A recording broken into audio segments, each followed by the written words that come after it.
नमो अर्हन्ताणं नमो सिद्धाणं नमो आयर्याणं नमो अध्यात्माणं नमो लोके सव्यसाचिदानन्दं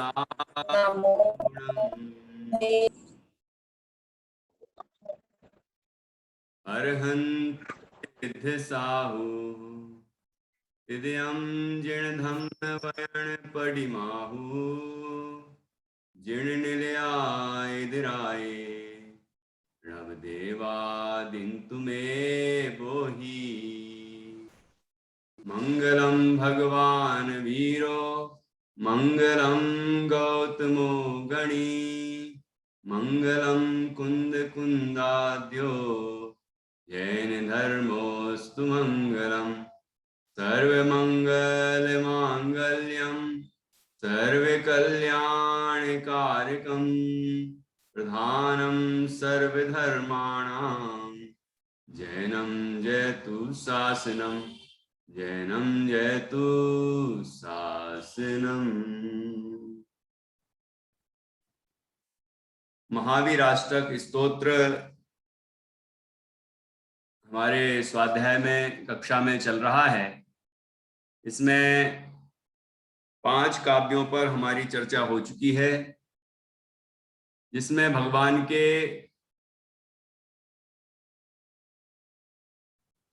केवल ज्ञान की महिमा गाई, उनकी वीतरागता की महिमा बताई और हितोपदेश की महिमा बताई, और साथ में उन जिनेंद्र परमात्मा के स्तवन से, पूजन से जीव को स्वर्ग तो दूर की बात है, मोक्ष भी प्राप्त हो जाता है।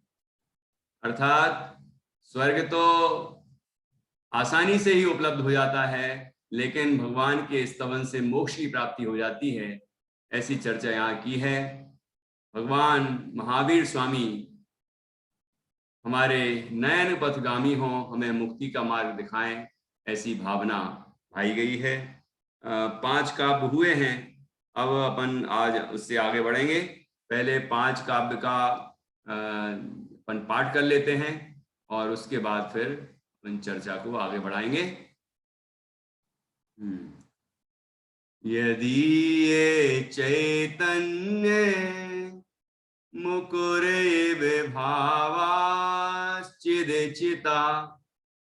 समं भान्ति द्रव्य व्ययजनिलसन्तोऽन्तरहिता जगत साक्षी मार्ग प्रकटन परो भानुरिवयो महावीर स्वामी नयन पथगामी भवतु मे अताम्रं यक्षु कमलयुगलं स्पन्दरहितं जनान् को पापायं प्रकटयति भाव्यन्तरमपि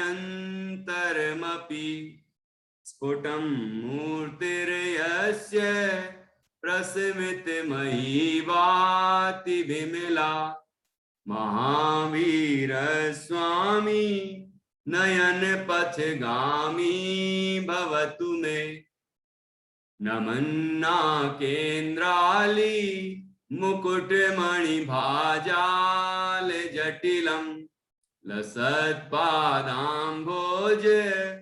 द्वयमेह यदीयं तनुभृतां भवज्ज्वाला शान्त्यै प्रभवति जलं वा स्मृतमपि महावीर स्वामी नयन पथगामी भवतु मे यदर्चा भावेन प्रमुदित मनादर दुरैः क्षणादासीत् स्वर्गी गुण गण समृद्धा सुख निधि लभन्ते सद्भक्ता शिव सुख समाजं किमु तदा महावीर स्वामी नयन पथगामी भवतु मे कनत्स्वर्णाभासो व्यपगत तनुर्ज्ञान निवहो विचित्रात्माप्येको नृपतिवर सिद्धार्थ तनया अजन्मापि श्रीमान विगत भवरागोद्भुत गति महावीर स्वामी नयन पथगामी भवतु मे। ये 5 काव्य हमने पढ़ लिए हैं, इनको समझ लिया है। अब 6वां काव्य है, इसमें भगवान जिनेंद्र की जो वाणी है, जिनवाणी, उसकी महिमा गाई गई है। उसको हम यहाँ पढ़ते हैं, मैं बोलता हूँ, आप दोहराना। सबके पास किताबें दिख ही रही हैं, इसलिए पीडीएफ की जरूरत नहीं है, और जब किसी को लगेगी तो पीडीएफ शेयर करेंगे। हाँ जी। यदि आबा गंगा विविध नय कल्लोल विमला, यदि आबा गंगा, वाग आधा का एक, फिर गंगा है, वाग गंगा, ठीक है। यदि आबा गंगा विविध नय कल्लोल विमला, कल्लोल आधा ला है, फिर है ना, कल्लोल विमला बृहद ज्ञानांभोभिर, बृहद आधा जा, बृहद ज्ञानांभोभिर, फिर ताकि रे पहले पढ़ी जाएगी, बृहद ज्ञानांभोभिर जगति जनतां या स्नपयति, स्नपयति जगति जनतां या स्नपयति इदानीमप्येषा, इदानीमप्येषा, इदानीमप्येषा, ठीक है। बुध जन मरालहि परिचिता, बुध जन मरालहि परिचिता, परिचिता महावीर स्वामी नयन पथगामी भवतु मे, महावीर स्वामी नयन पथगामी भवतु मे। यदिया बाग गंगा, यदिया अर्थात जिसकी, देखो सबसे पहले आया था यदिये, तो जिसमें, फिर यदियम जिसको, है ना, फिर यदिया जिसका, जिसकी, जिसकी वाग गंगा, वाणी, वाग अर्थात वाक, वाक मतलब वाणी, वाणी रूपी गंगा, जिसकी वाणी रूपी गंगा, यदि या वाग गंगा, जिसकी वाणी रूपी गंगा कैसी है, विविध नए कल्लोल विमला, विविध नए कल्लोल विमला, विविध नए रूपी कल्लोल मतलब लहरें, लहरें, तरंगें, तरंगों से, तरंगों, तरंगें, जिसकी विविध नए रूपी जो तरंगे हैं, लहरें हैं, उससे वो विमल है, पवित्र है, ठीक है।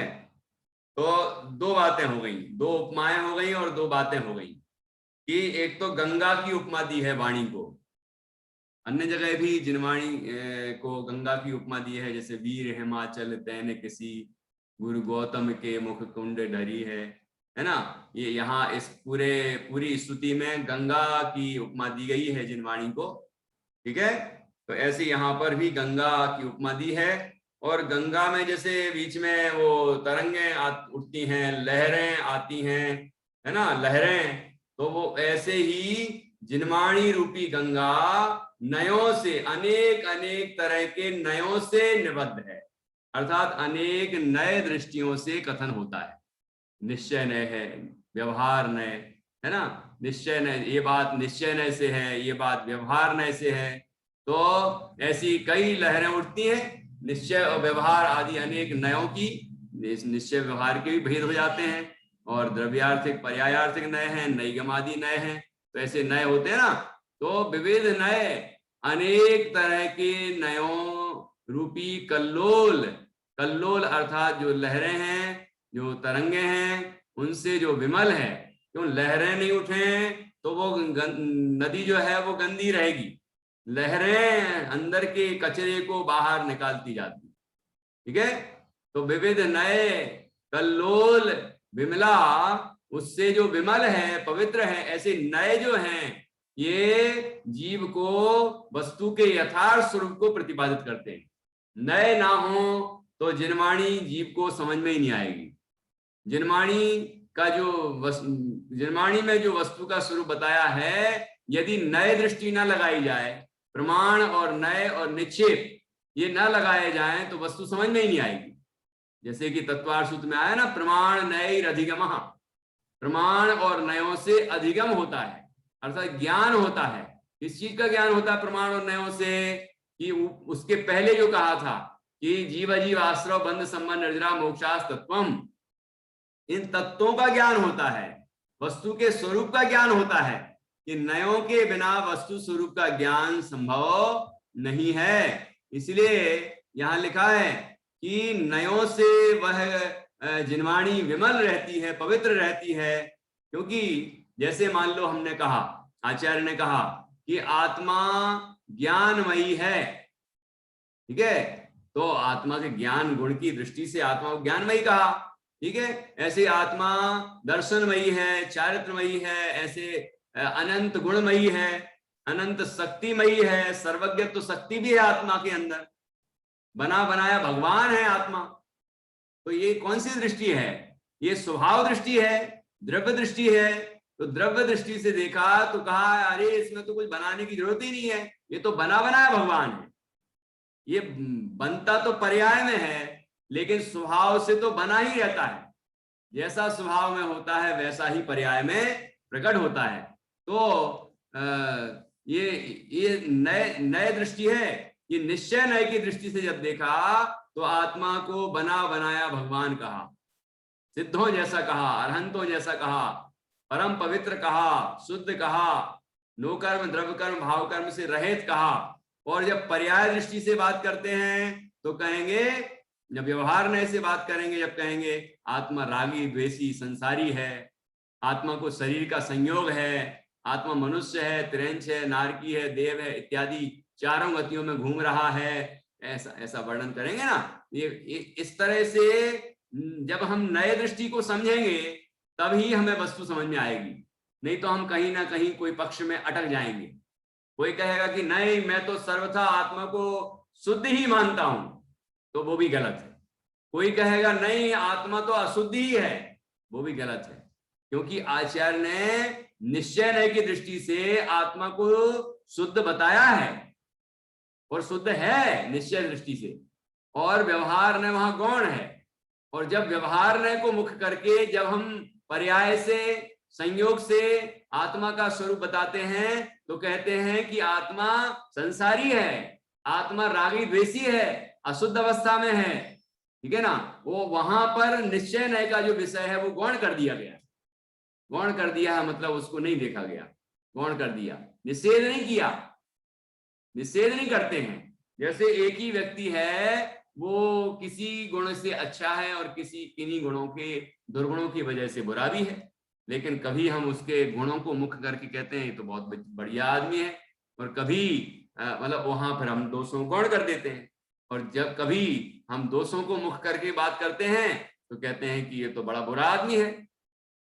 वहीं रावण की कहीं कहीं आचार्यों ने प्रशंसा की, और वहीं रावण की जब उसने कोई गलत कार्य किए, गलत भाव किए तो निंदा भी की।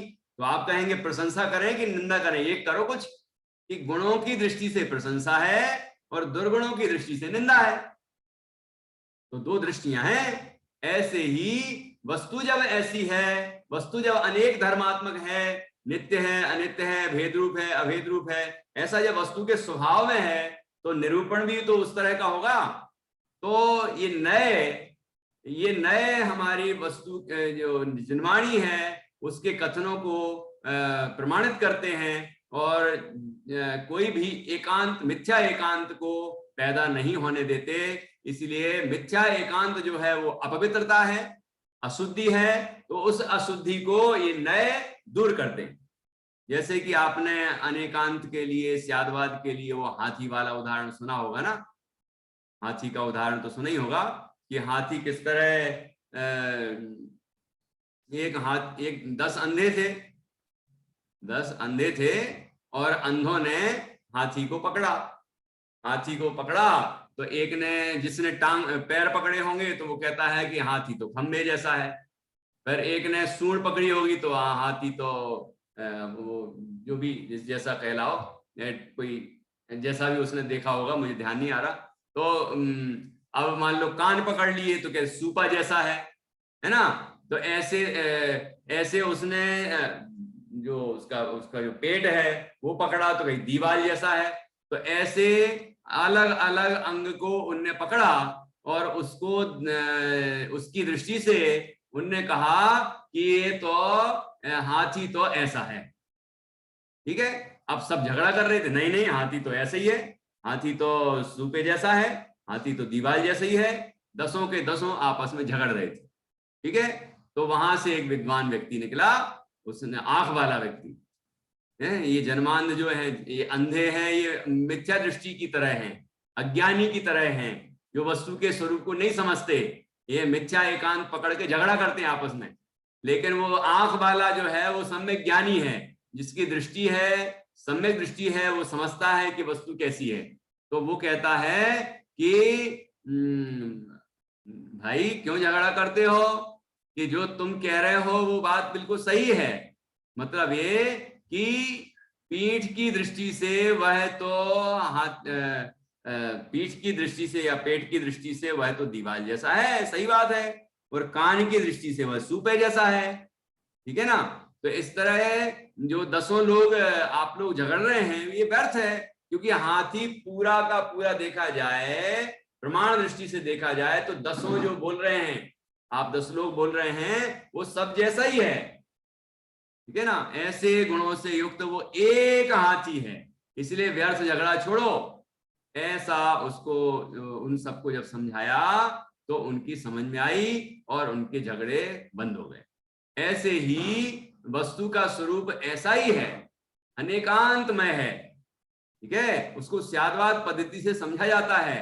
तो जब ऐसा है ही तो फिर हम झगड़ा क्यों करें। तो व्यर्थ के जो झगड़े हैं, राग द्वेष हैं, कसाएं हैं, एक दूसरे के प्रति जो मनमुटाव है, ये सारे झंझट ये नए खत्म कर देते हैं। इसीलिए यहां लिखा कि जिनवाणी रूपी गंगा को ये नए, अनेक तरह के नए रूपी कल्लोलें पवित्र करती हैं। उससे पवित्र है जिनवाणी रूपी गंगा। जैसे लहरें तो कचरे को बाहर कर देती हैं, किनारे लगा देती हैं, और वह गंगा शुद्ध रहती है। ऐसे ही ये नए गंदगी को दूर करते हैं, मिथ्या एकांत की गंदगी को दूर करते हैं। तो इस तरह का यदि या बाग गंगा विविध नए कल्लोल विविला, ये जिसकी वाणी रूपी गंगा अनेक तरह के नयों की कल्लोलों से विमल है। बृहद ज्ञानाम भोभिर, और बृहद मतलब विशाल, ज्ञान रूपी अंभ, अंभ का मतलब होता है जल, पानी। ज्ञान रूपी जल से जगति जनताम या स्नपयति, या मतलब जो जगत को, मतलब हम सब संसारी जीवों को अपने विशाल ज्ञान रूपी जल से स्नान कराती है। इससे स्नान कराती है जैसे गंगा नदी पानी से स्नान कराती है ना, उसमें स्नान करके पवित्र हो जाते हैं, शुद्ध हो जाते हैं। ऐसे ही जिनवाणी रूपी गंगा में स्नान करने से जीव का राग द्वेष मिथ्यात्व अज्ञान कसाएं सब दुख तकलीफें सब दूर हो जाती हैं। ऐसा ज्ञान जिनवाणी के अंदर है। उस ज्ञान रूपी जल से स्नान करके यह जीव परम पवित्र अवस्था को प्राप्त हो जाता है। कि बृहद ज्ञानाम बोभिर, अंब का मतलब होता है जल, है ना, तो बृहद मतलब विशाल, ज्ञान, ठीक है, ज्ञान, अंब, अंभोभी, अंभोभी मतलब पानी से, जल से, अंब का मतलब जल और तृतीय विभक्ति बहुवचन का प्रयोग है, जल से जगति जनताम, जगत के जीवों को, जनता को, जीवों को, या मतलब जो स्नपयति अर्थात स्नान कराती है, नहला देती है ना, साफ सुथरा कर देती है और अज्ञान मिथ्यात्व आदि सारे विकारों से मुक्त कर देती है, आनंद से भर देती है। ठीक है। और कैसी है ये जिनमाणी रूपी गंगा? कि इदानीम अपि ऐसा, कि यह अब ये जिनमाणी रूपी गंगा प्राप्त होती है कि नहीं होती है? ये जिनमाणी हमको प्राप्त होती है कि नहीं होती है? तो यहां लिखा है ऐसा मतलब यह, इदानीम अपि अभी भी, बुद्धजन मरालही परिचिता, बुद्धजन रूपी मराल, मरालों, मराल कौन होते हैं? मराल का मतलब होता है हंस। मराल का क्या अर्थ होता है? हंस। तो यह जिनवाणी रूपी गंगा बुद्धिमान ज्ञानी जन रूपी हंसों के द्वारा परिचिता, परिचय को प्राप्त होती है, मतलब वो तो परिचित हैं ही, और उनके द्वारा हम भी उसका परिचय प्राप्त करते हैं ज्ञानियों के द्वारा। ऐसी जिनवाणी रूपी गंगा जिसने प्रवाहित की, ऐसे भगवान महावीर स्वामी जिनका अभी शासन चल रहा है, जिनका उपदेश अभी चल रहा है, वो मतलब उनके उपदेश के अनुसार ही सारी व्यवस्थाएं, वस्तु व्यवस्था हम समझ रहे हैं, वही परंपरा से हमको प्राप्त हो रहा है। ऐसे भगवान महावीर स्वामी हमारे नयन पथगामी हों, हमें मुक्ति का मार्ग दिखाएं, आनंद का रास्ता दिखाएं, ये प्रार्थना यहाँ की गई है। ये पहले ही बता चुके हैं आपको कि बुद्ध जन जो ज्ञानी होते हैं उन्हें हंस की उपमा दी जाती है। क्यों दी जाती है हंस की उपमा? क्योंकि जैसे हंस दूध और पानी यदि मिले होते हैं तो उनमें मिले हुए होने पर भी वो दूध को ग्रहण कर लेता है और पानी को छोड़ देता है। ये कैसे करता है? पहले मैं बहुत सोचता था ये कैसे करता होगा, कि पानी दूध को पी जाता होगा, पानी को छोड़ देता होगा, कैसे होता है ये? और हमारे जो बड़े दादा बोलते हैं उनको, पंडित रतन चंद जी भारल, बड़े दादा, तो वो जयपुर में जब हम पढ़ते थे तो वो उनने एक बार बताया कि हंस जो होता है उसकी चोंच में क्षार रस होता है, मतलब खटास होती है। क्षार तो खारेपन को कहते हैं, उसमें खटास होती, खट्टापन होता है। तो खटा, जैसे अपन लोग यदि दूध में वो नींबू वगैरह निचोड़ दे तो क्या होता है? वो फट जाता है, और गाढ़ा गाढ़ा छेना जो है वो अपन छान लेते हैं, वो पानी पानी पड़ा रह जाता है। ऐसे तो करते हैं आप लोग।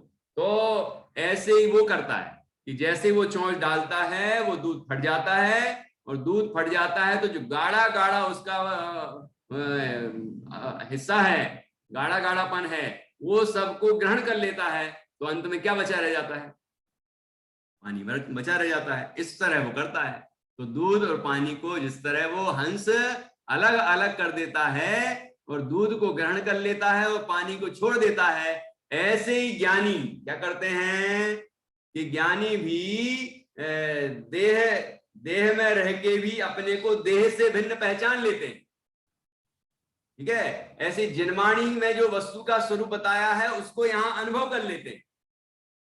समय सारथी में आत्मा का स्वरूप बताया, वो आत्मा जैसा आत्मा लिखा है वैसा अनुभव कर लेते हैं। ठीक है, उसका रहस्य समझ लेते हैं। ऐसे सभी शास्त्रों में जो वस्तु का स्वरूप बताया है, हमारा आचरण कैसा हो, हमारा व्यवहार कैसा हो, हमारे कर्णानि योग, चरणानि योग, द्रव्यानि योग, प्रथमानि योग, हमारे महापुरुष कैसे थे, ये सारी बातें उनका रहस्य ये ज्ञानी जनों के द्वारा हम सबको प्राप्त होता है। हमारे आचार्य भगवान महावीर के बाद जो गणधर हुए और जो आचार्य हुए, और जो उसके बाद फिर अन्य मुनिराज हुए, और फिर विद्वान हुए, श्रावक विद्वान, है ना, उन सब के द्वारा परंपरा से यह वस्तु का स्वरूप हम सबको पता चलता है। उसका रहस्य हमें मालूम चलता है। ये सब भगवान महावीर के शासन से ये चला आ रहा है। मतलब भगवान महावीर का जब उपदेश हुआ 2500 साल पहले, 2500 साल पहले, तो उनके उपदेश को के अनुसार ही आचार्य परंपरा से, गुरु परंपरा से ये उपदेश हम तक पहुंचा है। ठीक है, तो इस तरह भगवान महावीर ही उसके शासन नायक हैं। इसलिए भगवान महावीर को यहाँ पर वंदन किया गया है कि भगवान महावीर ने जो जिनवाणी रूपी गंगा को प्रवाहित किया वह ज्ञानियों के द्वारा हम तक पहुंची है। ऐसे भगवान महावीर स्वामी हमारे नयन पथगामी हों, हमें मुक्ति का मार्ग दिखाएं। ठीक है, इस तरह ये 6वां काव्य हुआ। सभी एक साथ इसको पढ़ेंगे और फिर 7वें काव्य पर आएंगे। और आपको बता ही दिया है कि सोमवार से हम कौन सा स्तोत्र पढ़ने वाले हैं? आप लोग भी भूल गए क्या? भक्तामर स्तोत्र। ठीक है, सोमवार से इसी क्लास में 8:15 से 9:15 भक्तामर स्तोत्र चलेगा। तो आप तो पधारे ही, आपके साथ साथ और भी जिन जिन को आपको बोलना हो कि भक्तामर स्तोत्र। बहुत बच्चे बोल रहे थे कि मुझे भक्तामर सीखना है। पेरेंट्स के मैसेज आते थे कि बच्चों को एक एक काव्य भक्तामर का सिखाइए। कुछ बच्चों को तो याद भी है भक्तामर कुछ काव्य, है ना। तो अब ये अपन क्लास शुरू कर रहे हैं सोमवार से। तो सभी बच्चे या बड़े या जो भी अन्य आपके परिचित जो भी शामिल होना चाहें क्लास में, उसमें शामिल हो सकते हैं। लिंक आप भेज देना और उसमें हम भक्तामर स्तोत्र के एक एक काव्य का उच्चारण और उच्चारण के बाद उसका अर्थ, भावार्थ, ये सब उसमें स्पष्ट करेंगे, जिससे भक्तामर का जो रहस्य है वो हम सभी को समझ में आएगा, उच्चारण भी आएगा और उसका भाव भी समझ में आएगा। ऐसा हम उसमें प्रयास करेंगे और साथ साथ थोड़ा थोड़ा पढ़ाएंगे। एक दो काव्य तो आप याद करते जाना। तो जिनको याद नहीं है वो याद हो जाएगा और जिनको याद है उनका पक्का हो जाएगा। ठीक है, चलिए। तो इस तरह ये 6वां काव्य हुआ, उसको हम पढ़ते हैं। सभी एक साथ पढ़ें। यदीया वा गंगा विविध नय कल्लोल विमला बृहज्ञानाम्भोभिर् जगति जनतां या स्नपयति इदानीमप्येषा बुधजन मरालहि परिचिता महावीर स्वामी नयन पथगामी भवतु मे। अब 7वां काव्य बहुत जोरदार है।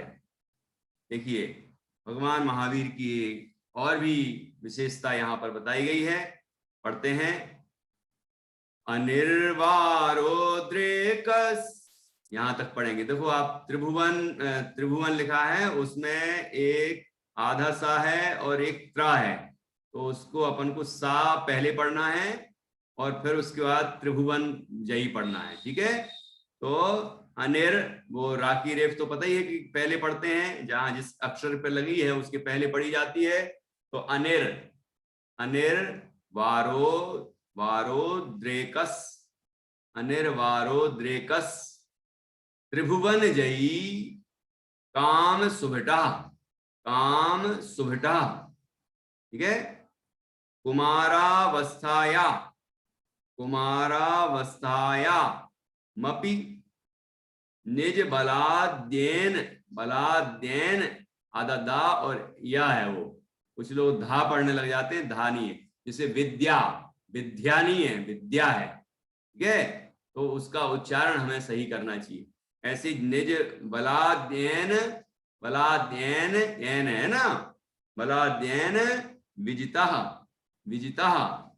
ठीक है, स्फुरन आदाना पहले पढ़ेंगे। स्फुरन नित्यानंद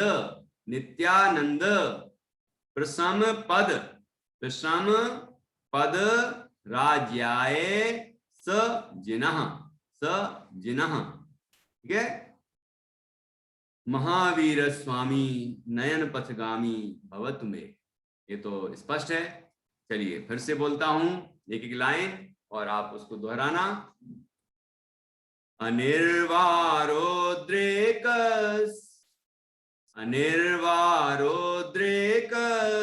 त्रिभुवन जयी काम सुभटा, त्रिभुवन जयी काम सुभटा। एक साथ पूरी टाइम। अनिर्वारोद्रेकस्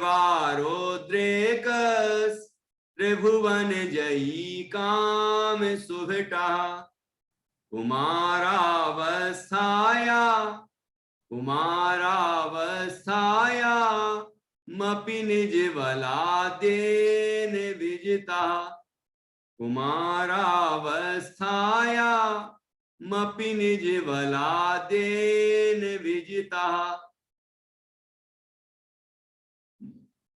स्फुरन् नित्यानंद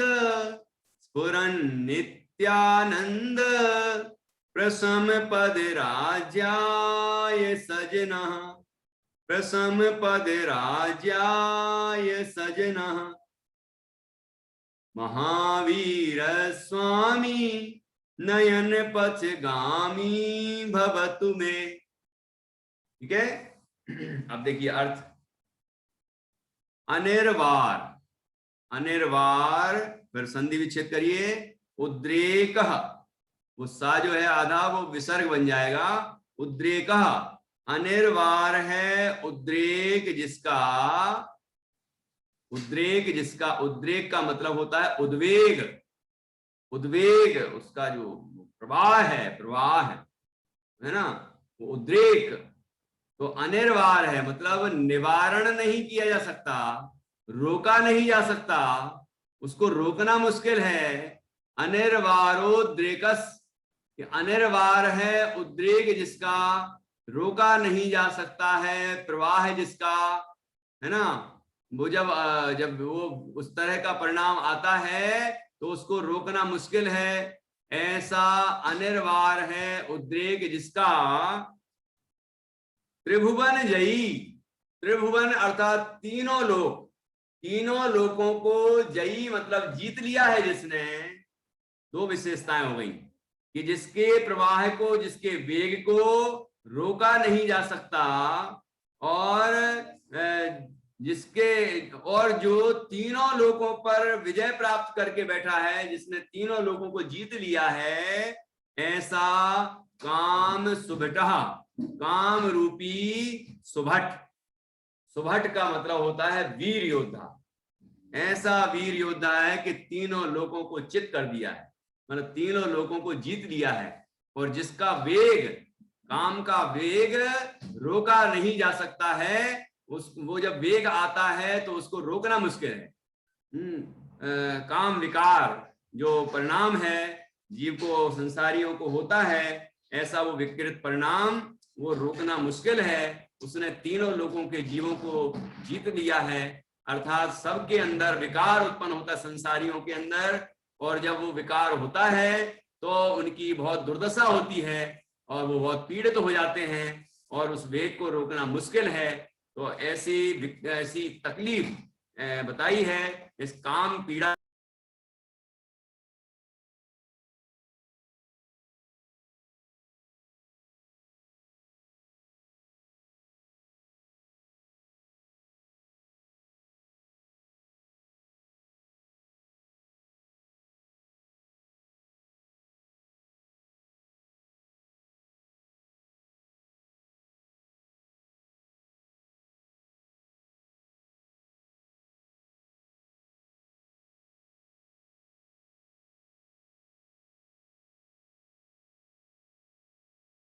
सारा कर देते हैं आप लोग।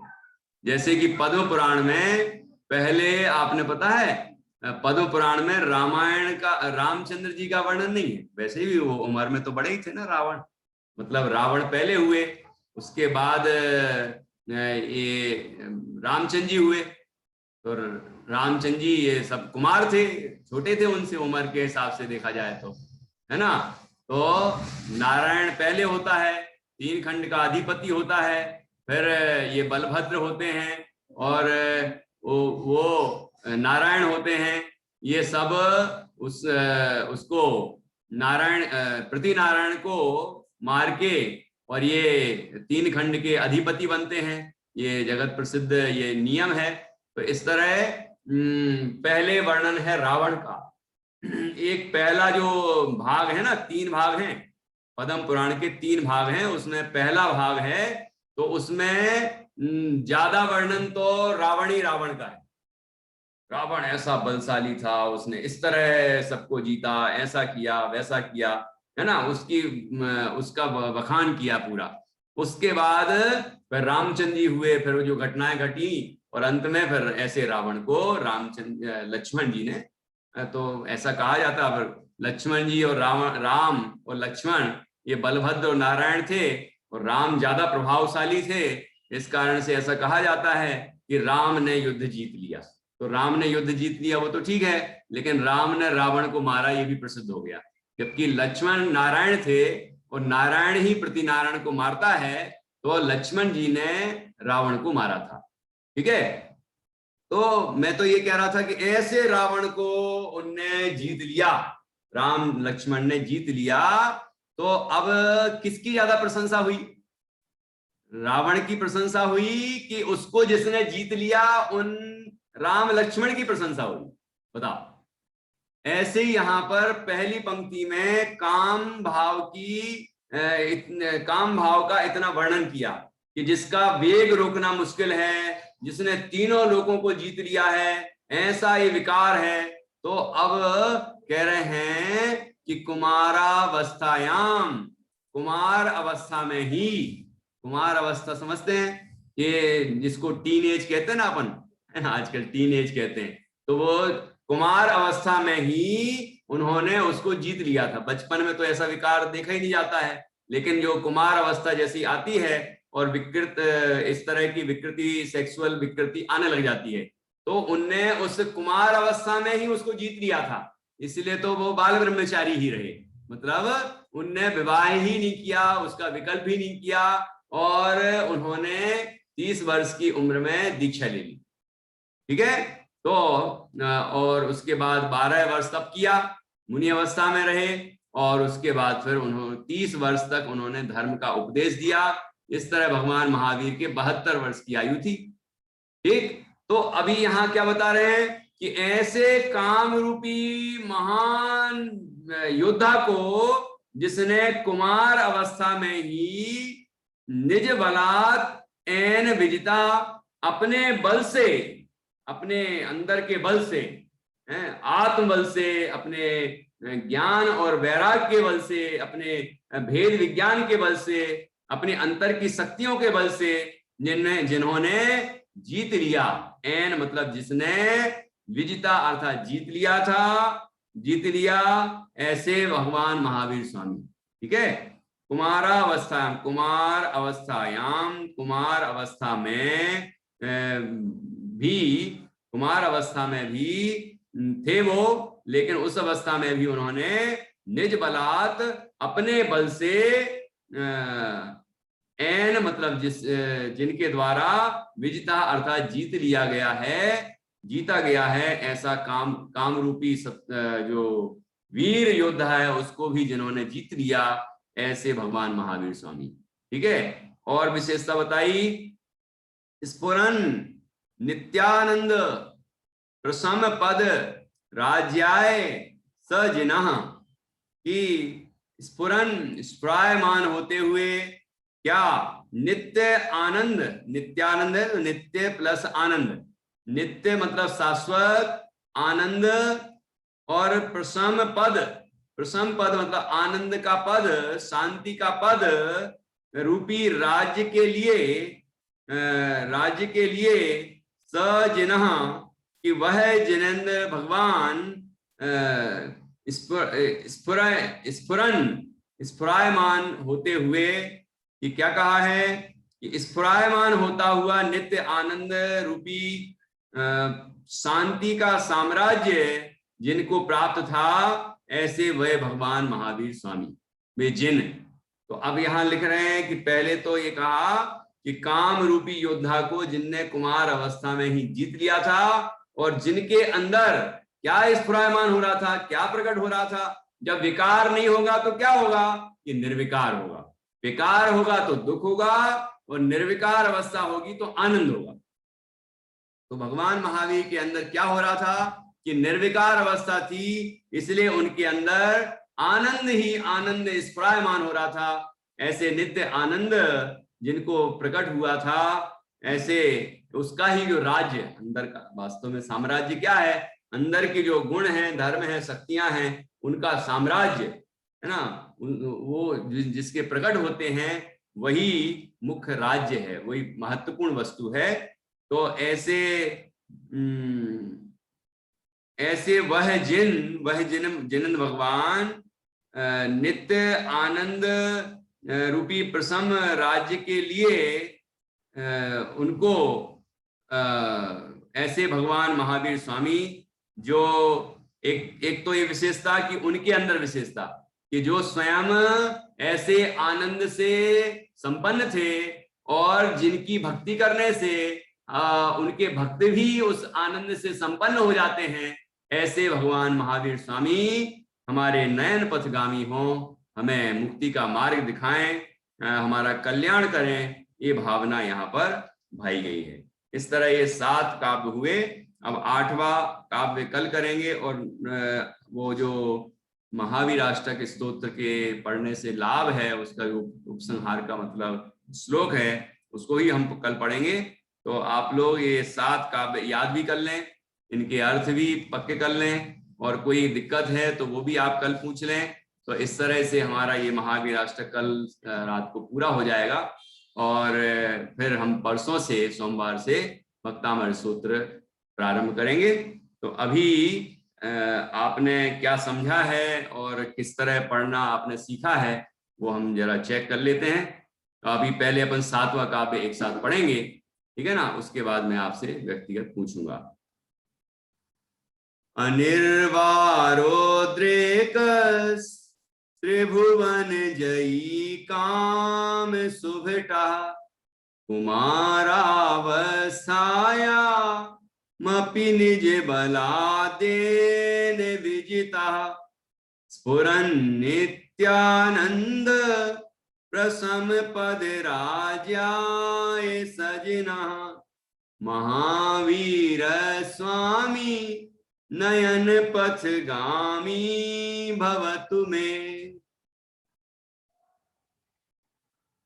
अब मैं देखता हूं कि किस किस ने कैसे सीखा है, तो मैं 1-2 लोगों को अनम्यूट करता हूं। हाँ जी, पहले अंशिका को अनम्यूट करते हैं अपन। हाँ, एक छंद पढ़िए, 6वां। कौन सा भैया जी, कौन सा वाला? 6वां वाला पढ़िए, यदि या वाग गंगा। यदि ये वाग गंगा विविध नाय कल नए कलोल कलोल विमला। नहीं आया, अभी नहीं आया। अब तुम्हारी मम्मी पढ़ेंगी। हाँ, यदि आवा गंगा विविध नए कल्लोल विमला बृहज ज्ञानाम्भोभिर जगति जनतां यस्नपयति इदानीमप्येषा बुद्ध जनमरालय परिचिता महावीर स्वामी नयन पथगामी भवतु में। क्या बात, इतना बढ़िया पढ़ा है। तो आप इनसे सीख लेंगी, ठीक है, कि कितना आपने सीखा है, ठीक है, करेंगे हम। हाँ, ओके। और बहुत बढ़िया। अब मैं दूसरा कोई छंद और दूसरे से पूछता हूँ। 7वां काव्य, 7वां काव्य स्वाति जी पढ़ेंगी। पढ़िए।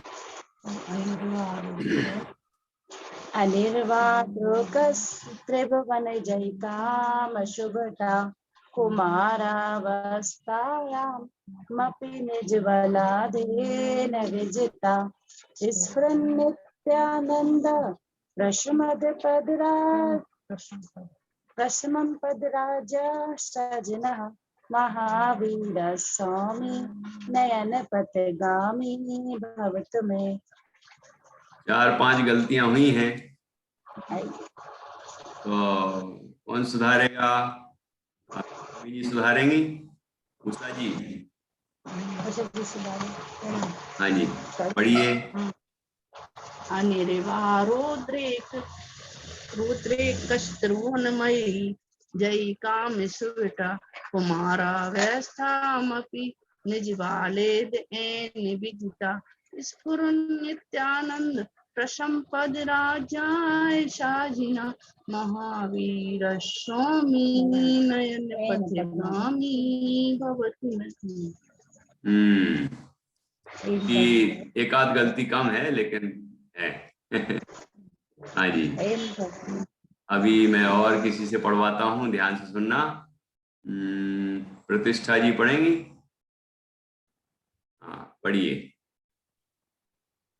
अनिर्बारोद्रेका त्रिभुवन जयी काम सुभटा कुमारावस्थायामपि निज बलादे निविदिता स्फुरन्नित्यानन्द प्रशमपद राजाय साजिनः महावीर स्वामी नयन पथगामी भवतु मे।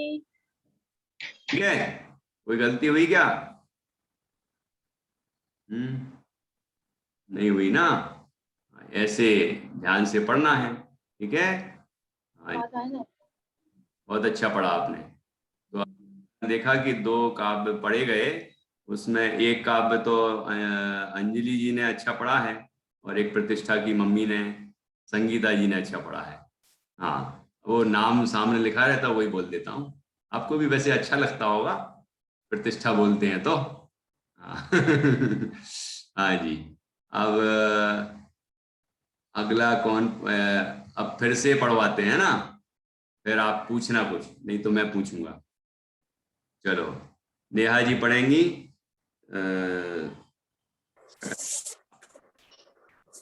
7वां पढ़ना है कि 6वां? 7वां पढ़िए। 6वां मैं इधर रश्मि से पढ़वाऊंगा।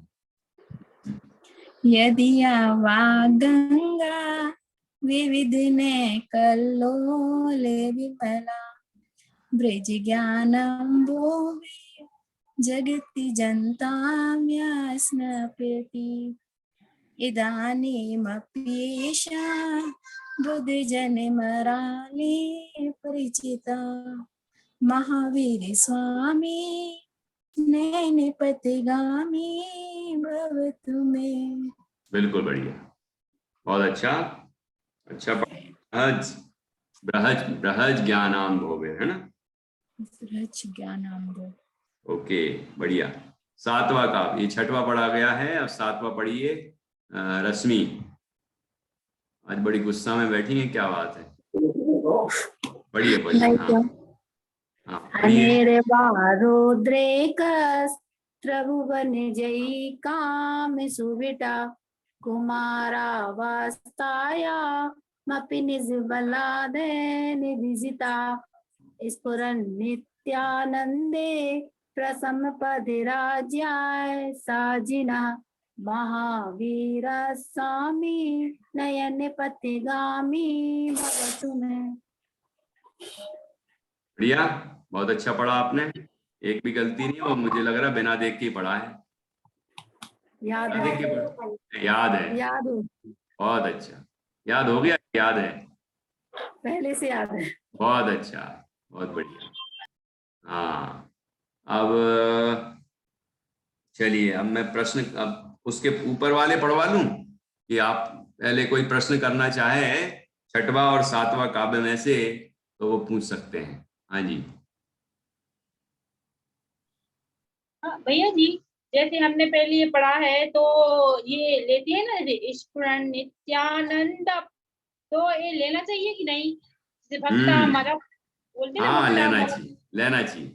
जैसे अभी नेहा जी ने पढ़ा महावीर स्वामी, तो ऐसा पढ़ते हैं, पढ़ सकते हैं अब, लेकिन महावीर स्वामी पढ़ना चाहिए। संयुक्त अक्षर होता है वहां उस पर जोर आता है, ये संस्कृत के पढ़ने का नियम है। तो यहाँ पर और आधा सा और वाह आया ना, ये संयुक्त हो गया, तो महावीर स्वामी। तो ऐसा पढ़ने से लय भी ठीक रहती है। जैसे आपने स्फुरन नित्यानंद प्रसन्न राजाय सजना, प्र आया ना, प्र संयुक्त अक्षर है, तो उस दूर आएगा। तो ऐसे वो पढ़ना चाहिए, यही सही है तरीका पढ़ने का। बाकी आपने महावीर स्वामी बोला तो मैंने कुछ टोका नहीं, क्योंकि उच्चारण तो सही ही है। बाकी यदि महावीर स्वामी इस तरह बोले, महावीरा स्वामी बोल रहे थे कोई, महावीर है ना, महावीर स्वामी, रस्वामी, ऐसा पढ़ना है। हाँ जी। भैया जी पहले श्लोक का थोड़ा अर्थ बता दीजिएगा आप, जब भी आपको। इसका पहले सबसे फर्स्ट वाली वो मैंने सुन नहीं पाया था। अरे अब क्या बताएं, रश्मि कल भी बोला था ना एक भाभी ने, भी नहीं कल भी आई है। पहले पहले मैंने कहा था कि जल्दी से आ जाना, और हाँ तो मुझे पहले भाभी का प्रकार समझ। तो एक काम करते हैं, कल तो अपने पास एक काव्य ही है, हाँ ठीक है। शुरू में जल्दी से आप लोग टाइम से 8:15 शुरू हो जाता है। वो जो आए थे ना, उनको पता है कि 8:15 पे शुरू कर देते हैं। पाठ भले पाठ करते हैं, कुछ उच्चारण करते हैं, है ना, उसके बारे में बताते हैं, लेकिन शुरू तो कर देते हैं। तो आप लोग शुरू में आ जाएं जल्दी से। तो अपन क्या करेंगे कि जो काव्य जिसको समझना होंगे, कोई डाउट का, तो वो सब अपन क्लियर कर लेंगे। और उसके बाद एक ही काव्य रह गया है, और आखिरी का तो बहुत सरल है, तो वो अपन कर ही लेंगे। तो इतना सा रह गया, वो हो जाएगा आराम से। भैया जी जैसे अपन पढ़ते हैं ना संस्कृत में ये, तो हाँ। उसका अर्थ दिमाग में नहीं आता। जैसे पढ़ लिया, आपने बता दिया तो समझ में आ गया, लेकिन जब पढ़ते हैं तो लेकिन दिमाग में नहीं आता। तो इसके लिए क्या करें? उसके लिए करें कि हम बार बार अर्थ समझते हुए पढ़ें। जैसे मैं पढ़ता हूं अभी, जैसे मैं पढ़ रहा हूं यहाँ, अनिर्वारोद्रेक। अब जरूरी नहीं कि अपन को एक एक शब्द का अर्थ आता जा रहा है, लेकिन भाव समझ में आना चाहिए कि यहाँ पर ये क्या बताया है कि काम रूपी वीर योद्धा का वर्णन किया है ना, उसकी वीरता का वर्णन किया, और फिर कहा कि ऐसे काम को जिन्होंने कुमार अवस्था में ही जीत लिया था, ये आना चाहिए ना। अब आपने यदि इसका अर्थ समझ लिया है, तो अब जब हम पाठ करेंगे तो वो चीज हमें आना चाहिए। तो ये बार बार आप कोशिश करेंगी तो फिर आदत बन जाएगी आपकी। फिर जब भी आप पढ़ेंगे आपको भाव अपने आप आएगा। भाव आ जाएगा, लेकिन शब्द का अर्थ नहीं आएगा। नहीं, शब्द का अर्थ भी आ सकता है। आप अभ्यास करिए कि अनिर्वारोद्रेक, अनिर्वार है उद्रेक जिसका, उद्रेक जिसका वेग, अनिर्वार है रोका नहीं जा सकता।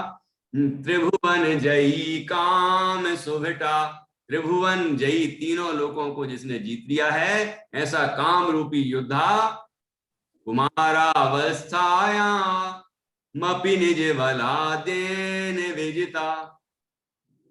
कोई अभी पढ़ा था कुमारावस्थायाम, पढ़ दिया था, याम नहीं पढ़ेंगे, कुमारावस्थाया, मपी पढ़ेंगे, है ना, मपि निज बलादेन विजिता। तो अब अपन ने जैसे ये पढ़ा, तो उसका भाव भी समझ में आ रहा है, अर्थ भी, शब्दार्थ भी समझ में आ रहा है। तो ऐसे समझ के पढ़ने की आदत डालेंगे तो अपने आप आपको जब भी आप पढ़ेंगे आपको भाव इस भाषित होते हुए पढ़ने में आ जाएगा। जब भी आप भाव भाषित होगा आपको कि क्या कह रहे हैं। ना समझे पढ़ते रहने से उसमें ज्यादा विशेष लाभ नहीं है। जितना उच्चारण किया ठीक है, अच्छा है, उतने देर हमारे परिणाम हुए कि हम महावीर अष्टक का पाठ कर रहे हैं, तो उतना ही पुण्य है। लेकिन हम भाव समझते हुए पढ़ेंगे, जो कह रहे हैं उसको समझते हुए पढ़ेंगे कि क्या कह रहे हैं। वाह, कैसे भगवान महावीर स्वामी हुए कि जिनने ऐसे काम रूपी विकार को कुमार अवस्था में ही जीत लिया, और हम इतने विकृत हो रहे हैं, पीड़ित हो रहे हैं, दुखी हो रहे हैं।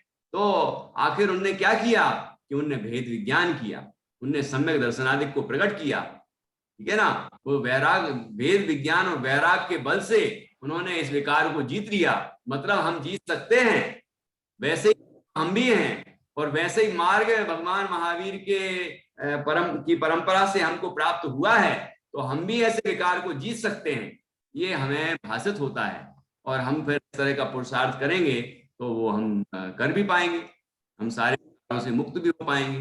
तो इस तरह भाव समझते हुए पढ़ते हैं तो फिर उसका लाभ होता है, हमारी की भावनाएं जागती हैं, है ना। और नहीं तो हम पढ़ते रहेंगे तो साल में एक आध बार ही पढ़ लेते हैं, तो क्या है, अब जैसे पढ़ लिया वैसे ही ठीक है ना।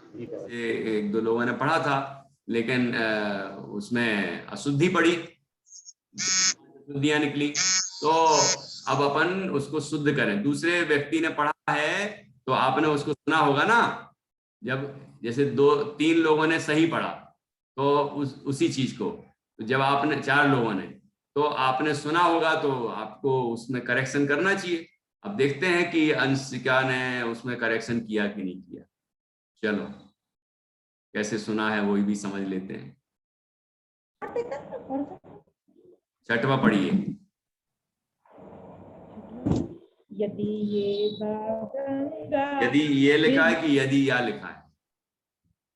यदि या, पढ़िए पढ़िए, यदि ध्यान से पढ़िए। विविध नए कल्लोल विमला बृहज ज्ञानम वो भीर जगति जनताम या स्नपयति। चलो अब कल ही पूछेंगे। पहली लाइन तो अच्छी पढ़ी है ना, पहली लाइन बहुत अच्छी, कुछ सुधार तो आया। दूसरी लाइन में थोड़ा अटक रही हैं, कोई बात नहीं, तो आप सीखने की कोशिश तो कर, है ना। ये भी नहीं लग रहा, संकोच भी नहीं हो रहा कि यार हम गलत पढ़ रहे हैं तो कोई क्या सोचेगा। ये बड़ी अच्छी बात है। सीखने की कोशिश करेंगे ना तो सीख जाएंगे। हमें जो मैं पहले वो लोगोत्तमा है ना, लोगोत्तमो आखिरी में, केवली पर्णत्तो धम्मो लोगोत्तमो, तो सब जैसे लोगोत्तमा लोगोत्तमा लोगोत्तमा बोलते थे, मैं भी बोलता था। जब मैं जयपुर में पढ़ने गया तो एक बार शांति जी भाई साहब जो आए थे ना उस दिन, डॉक्टर शांति कुमार जी पाटिल अपने अध्यक्ष थे सभा में, तो उन्होंने एक प्रवचन में समझाया कि भाई ये लोगोत्तमो है, और अर्थ भी समझाया, क्योंकि धर्म एक वचन है, एक है, इसलिए अरहंत तो अनेक हैं, सिद्ध भी अनेक हैं, साधु भी अनेक हैं, लेकिन धर्म तो एक है ना, इसलिए एक वचन शब्द का प्रयोग है। एक दिन नेहा जी ने भी मुझे पूछा था, तो ये वहां उन्होंने करेक्शन किए थे सारे, तो मैंने उनसे पूछा बाद में क्लास के बाद कि भाई साहब हम तो बचपन से ऐसे ही पढ़ रहे हैं, तो उन्होंने जवाब दिया तो सुधार करो।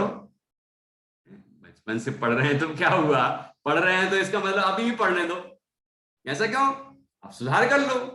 ऐसे ही यदि हम सालों साल से यदि कुछ उच्चारण गलत कर रहे हैं तो अब अभी तक आपको नहीं पता था, कोई ने नहीं पढ़ाया था आपको, अब तो पढ़ा दिया, अब आपको सुधारना है। तो मैं कल देखूंगा कि कितना आप लोगों ने सुधार किया है, और सबसे कोई ना कोई काव्य पढ़वाऊंगा। जो उपस्थित होंगे, डर के आप ऐसा मत करना कि उपस्थित नहीं हो, कि एक एक काव्य सबसे पढ़वाऊंगा, और मेरी मर्जी होगी वो पढ़वाऊंगा। ये नहीं कि आप कहो कि मैं तो पहला पढ़ूंगा कि मैं चौथा पढ़ूंगा, ऐसा नहीं, मुझे जो इच्छा होगी वो पढ़वाऊंगा। तो आप तो सारे तैयार करके आना, ठीक है। हाँ, निरंजन जी साहब कुछ कह रहे हैं, ऐसा लग रहा है कुछ बोल रहे हैं। पढ़ो क्या काव्य? अच्छा हाँ, पढ़िए पढ़िए। यदि या वह गंगा विविध नय कल्लोल विमला बृहज्ञानाम्भोभिर्जगति जनतां या स्नपयति इदानीमपेशा बुधजनमरालये परिचिता महावीर स्वामी नयन पथगामी भवतु मे। क्या बात है, इतना बिल्कुल व्यवस्थित और शुद्ध पढ़ा है, बहुत अच्छा बहुत अच्छा। इस तरह आप सबने बहुत बढ़िया पढ़ा, और बाकी आप लोग सीखेंगे। अब किसी को प्रश्न हो तो बोलिए, नहीं तो अपना टाइम तो हो चुका है, जिनवाणी स्तुति करेंगे। हाँ जी, कोई बच्चे आए हों जिनवाणी स्तुति करने के लिए तो उनको आगे बुला लें, नहीं तो फिर शाश्वत तो करवाएंगे। हाँ आई है, नित्या आई है। ओके भैया ये मिथ्यात्व, एकांत मिथ्यात्व का क्या मतलब हुआ? एकांत मिथ्यात्व का मतलब हुआ किसी एक पक्ष को ही सर्वथा मान लेना। जैसे आत्मा नित्य भी है, अनित्य भी है, एक भी है, अनेक रूप भी है, ऐसे अनंत धर्मात्मक है, लेकिन हमने केवल एक पक्ष को मान लिया, है ना। जैसे सांख्य मत मानता है कि आत्मा वस्तु नित्य ही है, बौद्ध मत मानता है कि अनित्य ही है। तो यदि एक को ही मान लिया और अन्य धर्मों को गौण नहीं किया, बल्कि निषेध ही कर दिया बाकी चीजों का, जबकि नित्य नित्यात्मक है। कोई भी चीज को अपन देखेंगे, जैसे सोना है तो सोना हर हार बनता है, अलग अलग तरह के आभूषण बनता है कि नहीं? तो उस दृष्टि से अपन देखेंगे तो बदल रहा है, ये हार है, ये कंगन है, ये कुंडल है, ये अमुक अमुक चीज है ना, बोलते हैं कि नहीं? लेकिन यदि सोने को उसको स्वर्णत्व दृष्टि से देखें तो सारे केवल सोने को ही देखा जाए तो कैसा दिखेगा? वही सोना है, वही सोना है कि नहीं? तो सोने में नित्यपना भी है और अनित्यपना भी है कि नहीं है? तो अब तो वस्तु के स्वभाव में है ये चीज, लेकिन वो बात नहीं समझते और कोई एक पक्ष को मान के बैठ जाता है, तो वो कहलाता है मिथ्या एकांत। और एक पक्ष का निरूपण करना, अन्य पक्ष को गौण करना, वो तो सम्यक एकांत है कि हमने धर्म को मुख करके वस्तु को नित्य कहा और अनित्यता को गौण किया, उस समय नहीं कहा, तो वो सम्यक एकांत है। और ऐसे ही हमने को गौण करके अनित्यता को मुख किया और अनित्य कहा उसको, तो वो भी सम्यक एकांत है, क्योंकि वहां पर गौण किया है अन्य पक्ष, निषेध नहीं किया। दोनों पक्षों को हमने प्रमाण दृष्टि से स्वीकार भी किया है, ठीक है। और स्यादवाद शैली का क्या कथन कैसे होती है? स्यादवाद, यही स्यादवाद हुआ जो मैंने अभी अभी बताया है। स्यादवाद मतलब कथनचित, किसी दृष्टि से कथन करना। तो नित्य धर्म की दृष्टि से वस्तु को नित्य कहना, अनित्य धर्म की दृष्टि से वस्तु को अनित्य कहना, ये स्यादवाद है। ऐसे अनंत धर्म है, ठीक है, ये कथन पद्धति है स्यादवाद। हाँ जी, तो नित्या हमारे सामने अभी वाणी स्तुति प्रस्तुत करेगी। आइए नित्या। आज मैं आपको जनवाणी स्तुति सुनाऊंगी। माता तू दया करके कर्मों से छुड़ा लेना, इतनी सी विनय तुमसे चरणों में जगह देना। माता मैं भटका हूँ माया के अंधेरे में, कोई नहीं मेरा है इस कर्म के रेले में, कोई नहीं मेरा है तुम धीर बना देना। इतनी सी विनय तुमसे चरणों में जगह देना।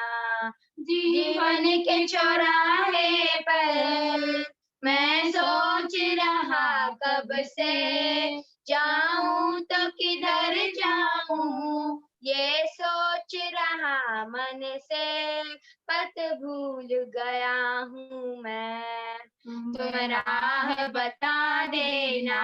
इतनी सी विनय तुमसे चरणों में जगह देना। लाखों को उबारा है मुझको भी उबारो तुम, मझधार में लिया है उसको भी तिरा दो तुम। मझधार में अटका हूँ मुझे पार लगा देना। इतनी सी विनय तुमसे चरणों में जगह देना। माता तू दया करके कर्मों से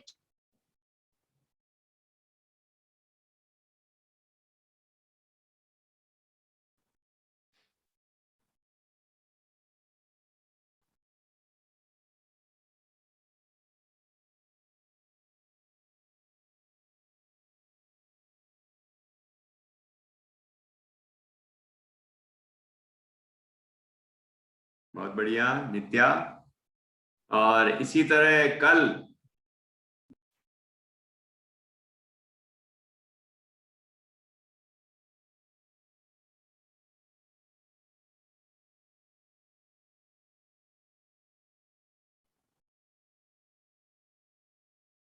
इसी तरह कल 9 बजे से 11 बजे तक अनेक जिनवाणी स्तुतियां प्रस्तुत होंगी बच्चों के द्वारा, और पूरे परिवार के लोग शामिल होंगे।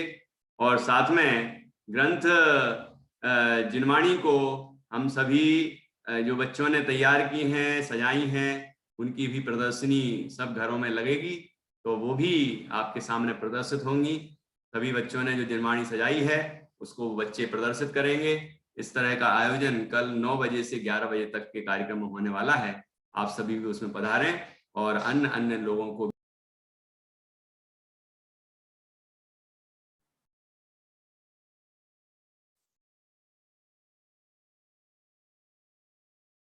सभी 9 बार नमोकार मंत्र के माध्यम से काय उत्सर्ग करेंगे और अपन इस तरह मीटिंग को यहाँ पर एंड करेंगे।